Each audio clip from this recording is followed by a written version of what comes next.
এত ঠান্ডায় দোকানে যেতে ইচ্ছে করছে না, অথচ মনটা মোগলাই মোগলাই করছে। চলুন বাড়িতে যা আছে তাই দিয়েই বানিয়ে দেবো। চালের গুঁড়ো নিয়েছি অল্প, 1 বাটি ময়দা নিয়েছি, সঙ্গে পরিমাণ মতো লবণ, সাদা তেল আর একটু চিলি ফ্লেক্স দিয়ে ময়দাটা ভালো করে মেখে 10 মিনিটের জন্য রেস্টে রেখে দেবো। 10 মিনিট পরে 3টে বড় বড় লেচি হয়েছে। একটা লেচি নিয়ে ভালো করে পাতলা করে বেলবো। বেলে চাটুর ওপরে রেখেই আমি মোগলাইয়ের শেপটা দিয়েছি।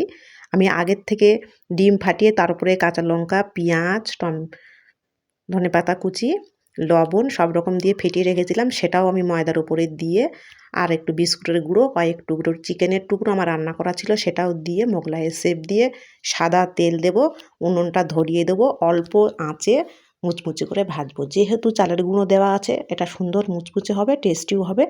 তো আরও একটা বানিয়ে রেখেছি, সেটাও আমি নিচে বেলে থালার উপরে রেখেছি। ডিমটা আবারও সেই আগের থেকে ফেটিয়ে সমস্ত রকম দিয়ে বিস্কুটের গুঁড়ো দিয়ে ময়দার ওপরে দিয়ে মোগলাইয়ের শেপ দিয়ে চাটুর ওপরে আস্তে আস্তে দিয়ে দিয়েছি। তো এইভাবেও বানাবেন বন্ধুরা, এটাও খুবই সুন্দর হয়।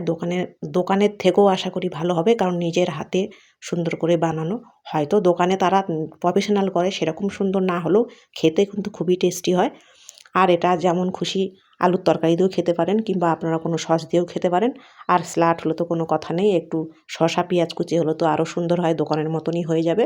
তো আমি শুধু আলুর তরকারি আর টমেটো সস দিয়ে পরিবেশন করেছি। এভাবে বানিয়ে